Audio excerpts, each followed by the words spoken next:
When I started writing commentaries on Vedanta in the 90s, the first text I tackled was Atma Bodh, an introductory treatise on self-knowledge. I commented on the Narada Devotional Sutras next because success is not possible unless the head and the heart work together. My experience teaching Western people convinced me that although they had little trouble understanding basic self-knowledge, their emotional lives left something to be desired, owing to their long-standing immersion in materialism. We experience emotional problems for at least two reasons: abuse and neglect as children, owing to the breakdown of the extended family, and lack of access to an intelligent religion that's capable of sublimating dysfunctional emotions into a positive devotional life that leads to self-inquiry, freedom, and non-dual love. The subtitle of my first commentaries on the Devotion Sutras, The Logic of Love, is not an oxymoron, because knowledge and love are one. The word religion comes from the Latin word religare, which means to bind or to connect. A ligament, for instance, connects two bones. Religion connects the individual back to God, implying a severed connection.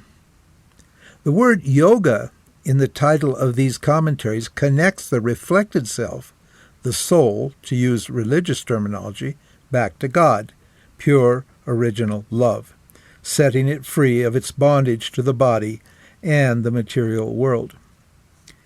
Vedanta is a means of self-knowledge that leads to freedom and non-dual love, so it is not a religion. However, it does not reject the religious impulse, one of man's most notable, noble, and all-pervasive tendencies.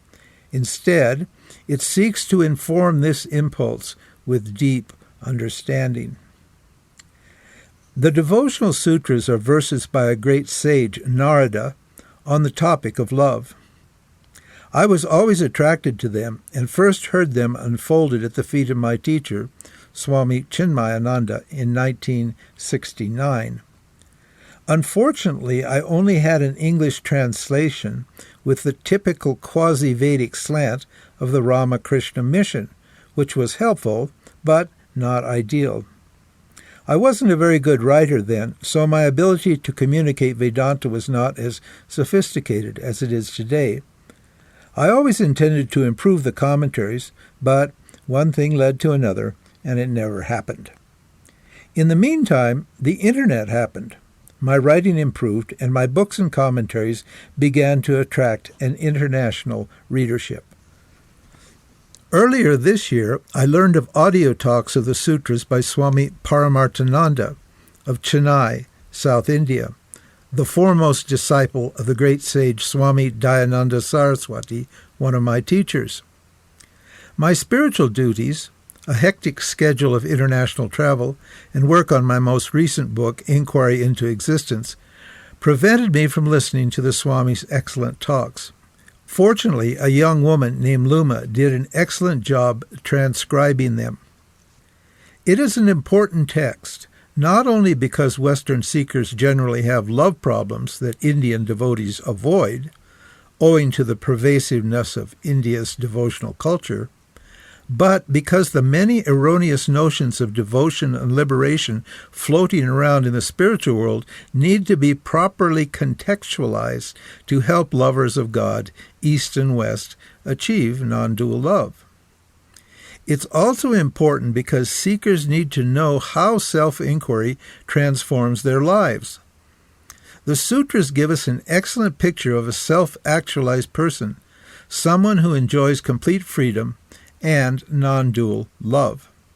Finally, these days we see many people professing to be free.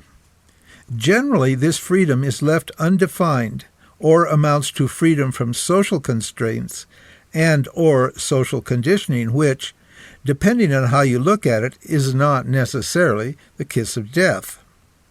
However, I am not aware of any modern teaching that conflates liberation with unconditional non-dual love, which might fairly be said to be the next step after enlightenment. If Vedanta's definition of liberation were adhered to, the number of extant so-called enlightened beings would shrink to imperceptibility, and the many confusions visited on seekers by modern teachers would virtually disappear. In any case, these sutras are the last word on freedom and non-dual love. I dedicate this book to my darling wife Sundari, who is an embodiment of pure love. The word bhakti is generally translated as devotion and is reverential love directed toward God. God is one's self plus all the objects, sentient and insentient, in the world. Devotion is an important topic for inquirers, as it is a key qualification for attaining self-knowledge, the hard and fast understanding that one's nature is pure love. Assimilated self-knowledge is freedom from dependence on objects. In devotional language, liberation means freedom from the need to love objects, mainly people, or be loved by them, and complete love of oneself, limitless awareness, the nature of which is love. Because the limited self, the person, is an object in awareness, love of the self includes unconditional love of the personal self, the ego. Self-knowledge brought about by self-inquiry leads to the hard and fast realization that one's nature is pure love. Love is perhaps the topic that is dearest to us because anyone who does not have it wants it, and those who have it want more of it and are always terrified of losing it. As one of the source texts on the topic of devotion says, "Only those great souls who have intense devotion for God and equal devotion to the teacher of self-knowledge will fully comprehend the teachings of Vedanta." Likewise, the Bhagavad Gita, Vedanta's most important scripture on liberation, action, and devotion, says, "This teaching should never be imparted to one who is devoid of discipline and the spirit of renunciation, nor to one who is not devoted to God, nor to one who is not desirous of hearing the teachings of Vedanta and the glories of the Lord, nor to one who is doubtful about the existence of the self."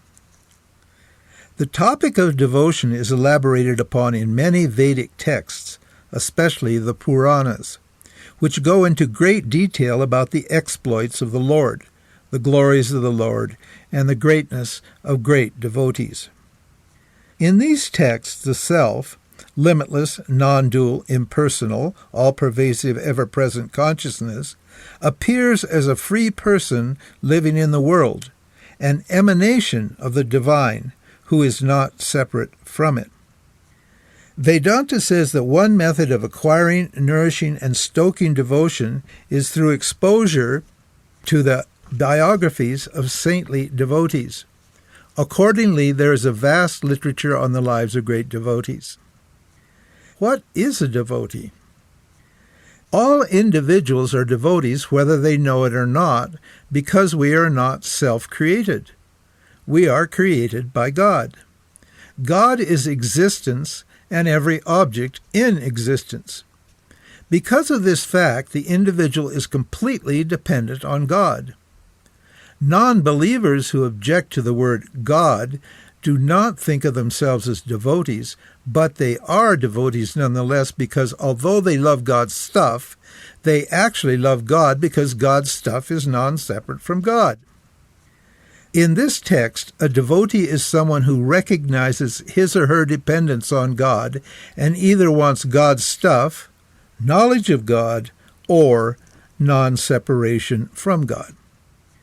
A devotee is always in conflict because the self, which is ever free, creates a constant desire for freedom in his heart, which conflicts with his conditioning, which trains him to love changing objects, people, things, and situations. When the desire for freedom becomes so troublesome that it can no longer be ignored, he consciously becomes a devotee and begins the arduous transference of love for unreliable objects to the ever-present, unchanging, and ever-reliable creator, sustainer, and destroyer of all things. By studying the biographies of famous devotees, we learn about various devotional exercises, such as listening to the teachings of the Vedas, chanting the Lord's name, remembering the Lord, serving the Lord, ritual worship, cultivating virtuous qualities, and so forth. We also learn about varieties of relationships with God, which might be called styles of worship. Countless stories, poems, and songs have been composed about these various relationships, resulting in a vast literature. This type of devotion is also very media-friendly, hence its popularity.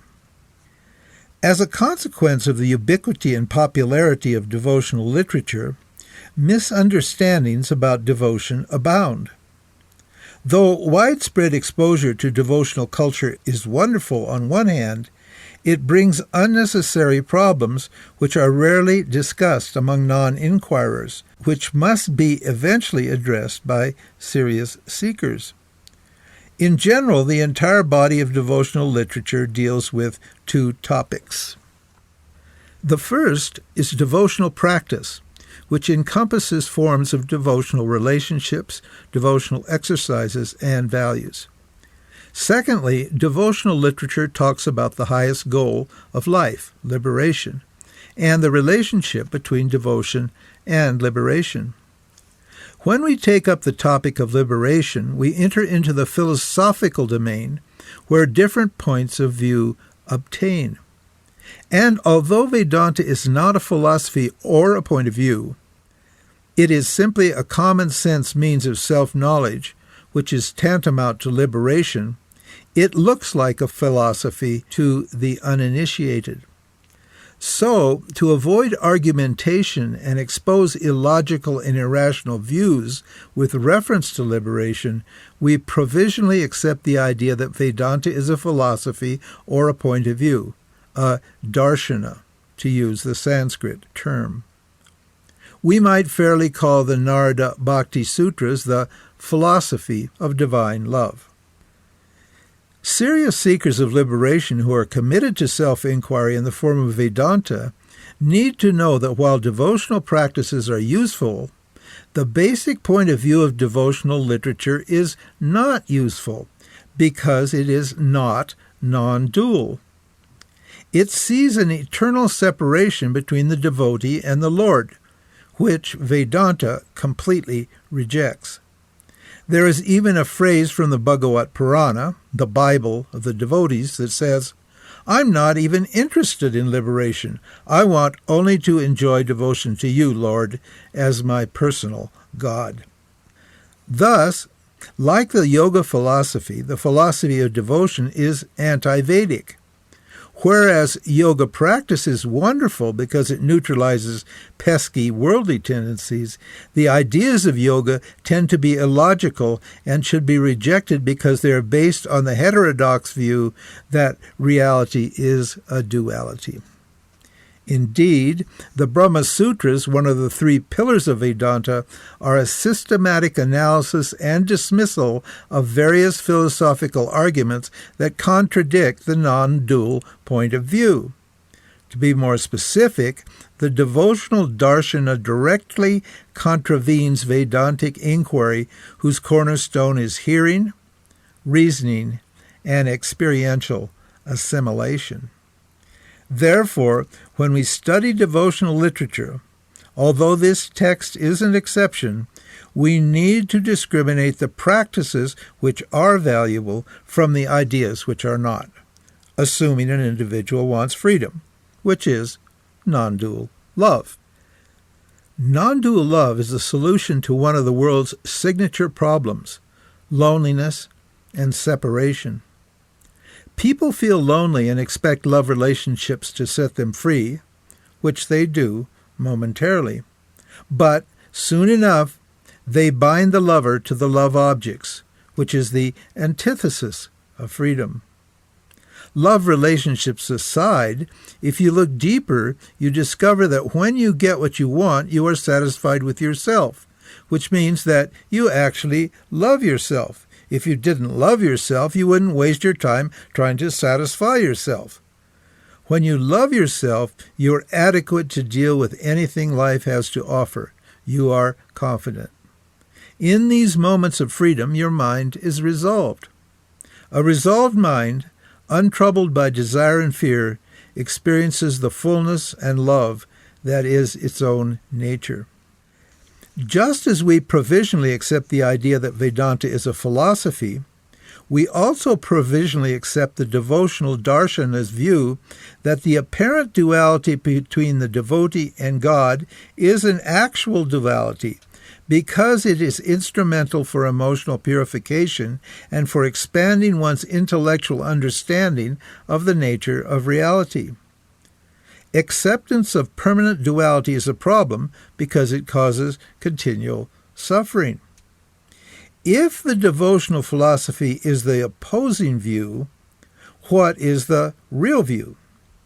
The answer is established in three authoritative Vedic texts: the Upanishads, the Bhagavad Gita, and the Brahma Sutras, which adhere to the threefold yardstick of hearing, reasoning, and assimilation, and have been carefully preserved and perpetuated by an exceptional guru-student lineage. The four fundamentals of Vedanta. Keeping the four fundamental principles of the Vedantic view in mind serves as our best filter when studying devotional literature. What are the four fundamentals? 1. Liberation is the highest goal of human life. It is synonymous with non-dual love. 2. It can only be accomplished by self-knowledge because we are already free. What exactly is that knowledge? The self alone is real. The universe is apparently real. The individual is non-separate, non-different from the self. Knowledge is not entertaining a conceptual understanding of this statement. It is enjoying a direct, fully assimilated, and unshakable conviction of the underlying truth that it expresses. 3. Self-knowledge does not happen automatically and is only accomplished by inquiry under the guidance of a proper guru. 4. Inquiry is only possible if the mind is refined. This refinement is accomplished through karma yoga and upasana yoga, both of which require dualistic devotion to God. Karma yoga requires dualistic devotion because the devotee reverentially dedicates every single action, mundane and spiritual, to the Lord. Upasana yoga requires dualistic devotion because the devotee, the inquirer, dwells reverentially on the Lord as an object of worship. But whereas devotional philosophy would have us retain this duality permanently, Vedanta ushers the devotee through the sacred portals of inquiry, which is a more refined form of dualistic devotion, and which in turn culminates in non-dual devotion, the end of separation and seeking, and the constant appreciation of the ever-present experience of non-dual love, the ultimate aim of human life.